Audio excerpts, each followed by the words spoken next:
Hello and welcome to Coffee with Carey. Appreciate you stopping by today. I wanted to talk about its dating advice. I don't know if you saw, but I put up a makeup tutorial this week. That was kind of fun. I had a new eyeshadow palette I picked up at Ulta and I thought, hey, I was going to be making an episode anyway, so I thought I would start with my eyeshadow, and we did that together if you're up for an eyeshadow tutorial. But today I wanted to talk about dating advice, and from the perspective of a matchmaker, which if you're new here, I am. I'm a matchmaker, I'm a dating coach, I'm in Chicago, but I have clients coaching and matchmaking that are kind of all over the country in the US. So different things come up with clients. I talk about them here with you because I always feel anything that is a struggle or an issue or a concern or question of one person certainly has other people who are contending with the same.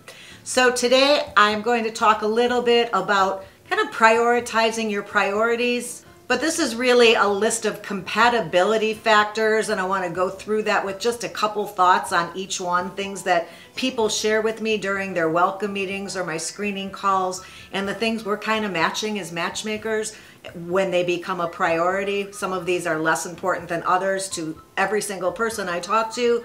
I don't know what your top preferences are, the things that are non-negotiables and things that don't matter at all to you, barely a whit.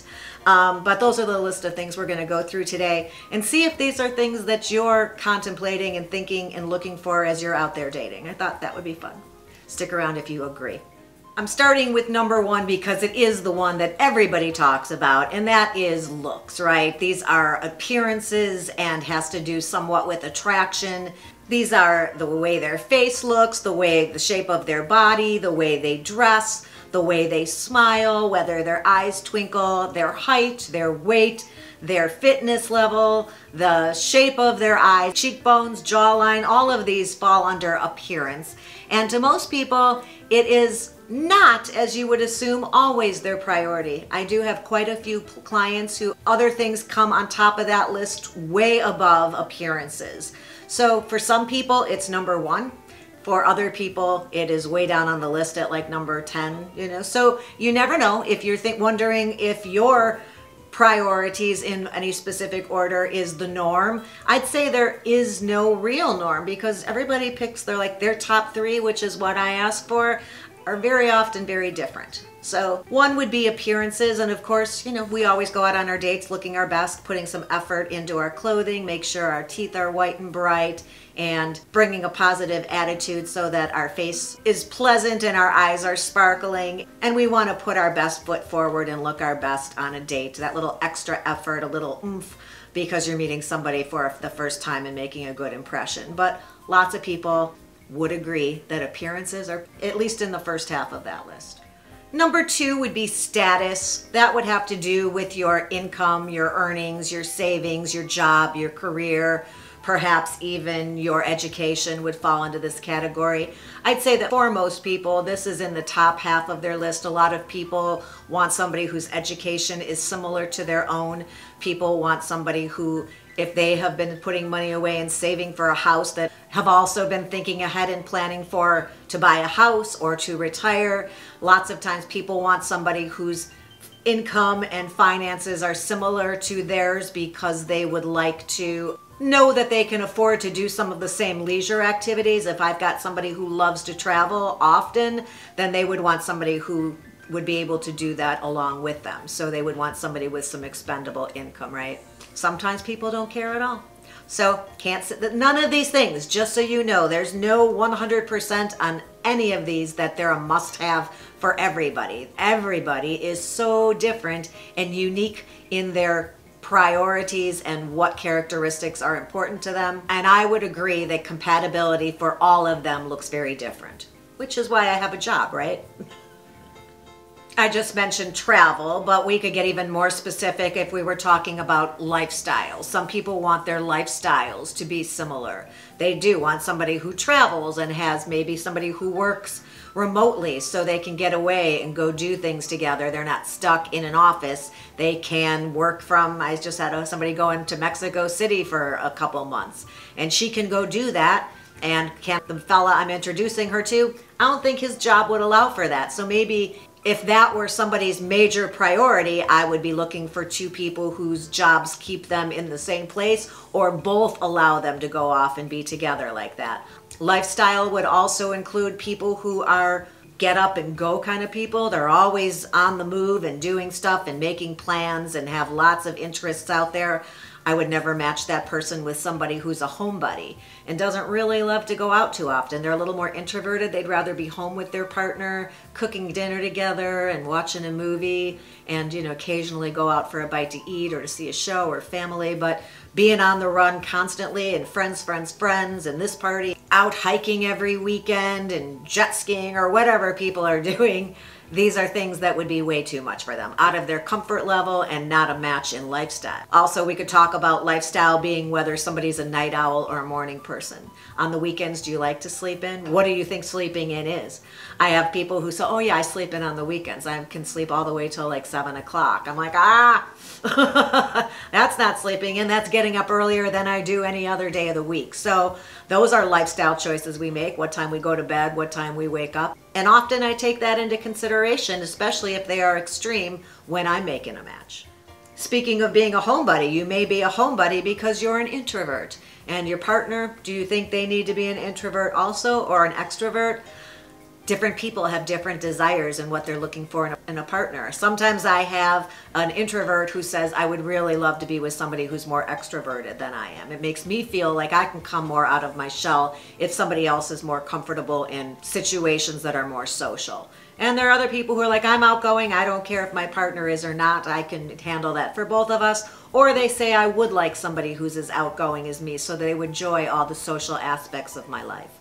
So introversion and extroversion would certainly be something that I could, and you could match on based on similarities there. Next up would be our values, and that's another compatibility factor that I take into account big time. I ask everybody I talk to talk a little bit about their politics, where they fall on that spectrum between liberal and conservative, and to expound on that a bit for me, and whether they have any must-haves or deal breakers within that spectrum of who else they would want to meet. And also we talk about religion. What were they raised? What does that look like now? Are they going to services on the regular basis? Are they no longer actually participating, but maybe for holidays, and they want somebody who at least will go with them to church on Christmas Day?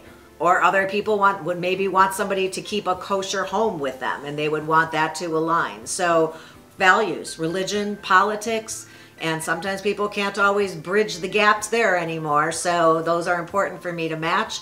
And I wonder if you're finding out that compatibility when you're meeting people, maybe even before you're going to meet them on a first date while you're still getting to know them virtually. My next compatibility factor would be interests. These would be your hobbies, things you like to do in your free time. Sometimes I have people who are into photography or art, or they love to go see shows in their free time. Does that person want to be with somebody who really hates to go to shows and only wants to go to sporting events? What about a tennis player or a golfer or somebody traveling again, right? If somebody hates to fly, that's not going to work for somebody who still wants to go see much of the world. So these are things I take into consideration. I don't think these are things you need to know before you go meet somebody, but definitely a conversation while you're dating to find out what kind of stuff this person likes to do in their free time. Somebody who's huge into horses and is out there at horse shows every weekend when you need to be doing something completely different and hoping this person would join you at your interest, that could be a bit of an issue. So make sure as you're getting to know people, you ask about the things that they enjoy doing and what their hobbies are and interests and passions. People always ask me for somebody who's positive, upbeat, laid back, easygoing. They want somebody who doesn't sweat the small stuff. I think people can read our energy on a first date, because sometimes people will come back and say she was just a little subdued, or he was like too mellow, or he complained about things. So this is something I'm looking for when I'm getting to know people, their energy, whether they're a pessimist or an optimist. Do they see the glass half full? You can usually tell this from a first date. So if attitude and their energy and what they put out into the universe emanating off of them, if you're paying attention and picking up on that, that will be easy to ascertain within the first couple dates, I would think. My next compatibility factor is personality traits. Yes, we've talked about outgoing. What about whether this person is thoughtful? What about whether they seem kind? Are they extra nice to the wait staff, the hostess? Are they dismissive? Do they talk over you or bombard you with questions or keep talking, barreling through the conversation without a breath, talking me? Are they interested in you? Do they seem a little shy and reserved and going back in their seat and letting you do all the heavy lifting of a conversation? Are they fidgety? Are they warm and make you feel like you are comfortable or in their presence, and they just give off a calmness and a positive energy, as we talked about, and just a kind openness to them? Somebody who is open and you feel that you're not talking to somebody who's got walls up. They're open to sharing who they are and what they're about. That always makes dates easier when it's a person like that. But often you get people who are a little slow to warm up, and they may take a little bit longer, but hopefully you get to know some of their personality traits throughout the date. One of them would be the next thing on my list, and that is humor. Everybody wants somebody who has a sense of humor, actually, whether they seem to have one or not. And you never can tell until you know somebody a little better. I think nerves, even maybe nerves on a call with the matchmakers, we're getting to know each other. Some people and I we're laughing the whole time and cracking each other up. Other people are a little slower to warm up. And I'd imagine some of those people maybe don't have a great sense of humor. I don't think somebody has to be funny in order for me to consider them having a sense of humor. But I think if they are open to the lightness of things and they look for the humor in situations, and if something silly or unexpected happens, they can laugh about it instead of stress about it. That's always a great quality in a partner. So humor in that way is important to a lot of people and sometimes a priority for them. You may also keep an eye open to see if you have the same type of humor. You probably won't know that on a first date, but as you're getting to know somebody throughout the dating process, if they are laughing at things that you think are dumb or the kind of humor that is not appealing to you. Let's just say it was somebody doing like bathroom jokes. You're like, are we still like 15 that we think this is funny? Or in my situation, I have an ex who's like huge into puns. I never found those super amusing. The reason I thought his humor was great was because sometimes, on occasion, once a week maybe, he would be super witty. And witty is my soft spot. So if it's clever humor and it just shows me that their brain works in a unique way, ideally that's the kind of person I would want to be partnered with, because that touches me in the heart so hard. It is so hard. It gives me feelings so hard. Another compatibility factor would be your long-term goals. What do you see for yourself in the future? Asking, what's your 5-year plan? Or making sure that you're looking for the same kind of relationship to start with, right? Are you looking for something casual and this person was looking for their spouse? Or somebody knows they're never going to live with another person again. They love alone now that they're there. And you want to be in cuddling feet to feet every night in a bed. So these are conversations you could have. Is somebody going to be retiring very soon and you were thinking you might have another 20 years on you that you wanted to be putting in because you're enjoying the career you've chosen? Does somebody want to always stay in the city or the current place you're living, or do they have visions of themselves being off in some other part of the world at some point? These are all true and real stories with people I talk to every day. So these are things you might want to check in on as you're getting to know your partner, because it's definitely a compatibility factor. And then finally, the last one that comes to mind for me is kind of, I lump it together mentally, so I'll just share it like that with you here, is kind of spirituality and a growth mindset. I think a lot of people will say to me that they're either religious or not, but they also have like a spirituality, a connection to nature or other people, or they will tell me that they are looking for somebody who is emotionally intelligent.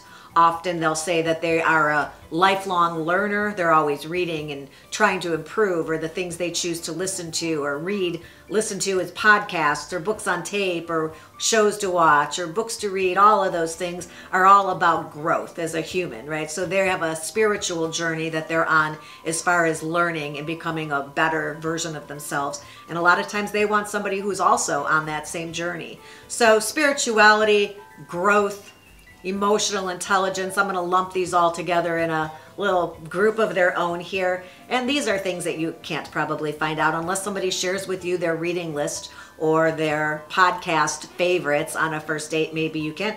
I found two people once who'd been going year after year to the same type of seminar, and they'd never met each other, fortunately, but I introduced them. That was a really nice match and something they had in common. Not something you need to know before you meet this person, but keep your eyes open and maybe ask some questions to gauge that as far as compatibility with spirituality and growth mindset.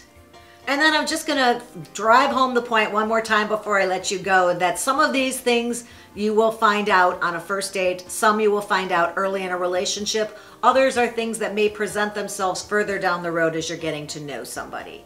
So all of these compatibility factors and these qualities people have and these priorities that you may have will not all present at the same time. And that's fine, because you're not supposed to know after a first date or after 3 dates. You're supposed to, as things are going along and there's no deal breakers, no glaring red flags, you just continue to get to know this person and see them and get to know more and more as time goes on. All these things will become apparent. And then I'm curious, leave a comment down below and share with us, what are your top 3 priorities? The top 3 compatibility factors on your list that you must have. These must align in order for you to move forward. And keep your eyes open. I have another episode coming up, hopefully this June, and that is going to be, I haven't filmed it yet, but I have my notes. And that's all about a study I read that said that we say that this is our deal breaker, but nuh-uh. Our deal breakers get overlooked all the time. People marry people who have their deal breaker so often you would not even believe it. We're going to talk about that. I appreciate you being here today, and I'll look forward to next time. And until then, have a good one.